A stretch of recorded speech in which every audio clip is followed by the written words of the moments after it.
Binisita ni Pangulong Ferdinand R. Marcos Jr. ang mga biktima ng severe tropical storm Christine sa Camarines Sur nitong Sabado, Oktubre 26. Agad itong nagsagawa ng site inspection sa Barangay Kausip, Bula, Camarines Sur.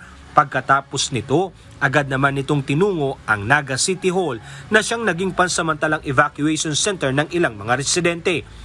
Kasabay ng pagbisita ng Pangulo ay ang pag-abot ng financial assistance mula sa Office of the President na nagkakahalaga ng 50 million pesos sa Albay Provincial Government at 30 million pesos sa Naga City Government.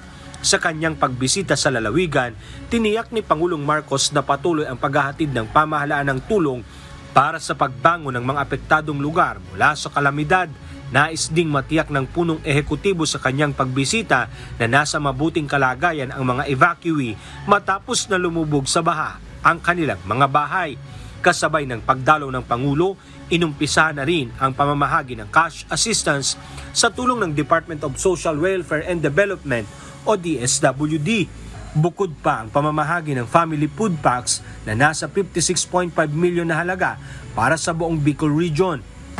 Mabigat itong nangyari sa inyo na napakalaki ng tubig na dumaan at ang mahirap kasi yung baha na hindi gumagalaw talaga yung tubig. Marami doon sa akin, hindi talaga gumagalaw ng tubig kaya nakakatapan na sila. Ngayon, para sa ngayon, ay asahan ninyo. Basta nandito ang pamahalaan, tuloy-tuloy ang pagtulong sa inyo. Binigyang diin ni Pangulong Marcos ang kahalagahan ng flood control infrastructure sa lalawigan. Dito ay muling binuhay ni PBBM ang ideya na silipin muli ang Bicol River Basin Development Program, isang major regional development program ni dating Pangulong Ferdinand Marcos Sr. noong 1973 pero binuwag noong 1990. Binubuo ang naturang programa ng economic, community at infrastructure developments sa rehiyon. Aniya, itutuon ang proyekto sa flood control aspect at target na masimulan bago o sa taong 2026.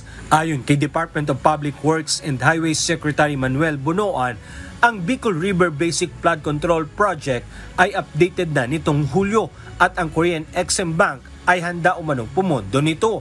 Maliban sa tulong para sa displaced families, dumating na rin sa Naga City ang augmented rescue equipment mula sa Metropolitan Manila Development Authority o MMDA, ang 5 solar-powered water purifier at 2 4K Achilles rubber boats, 6 na chainsaw at 25 life vest. Gamit ang mga water asset na ito, maaaring suyurin ng city government at ng rescue teams ang ilang barangay na lubog pa rin sa tubig baha tulad ng Barangay Mabolo at Triangulo. Alan Manansala, humahataw sa Balita Ngayon.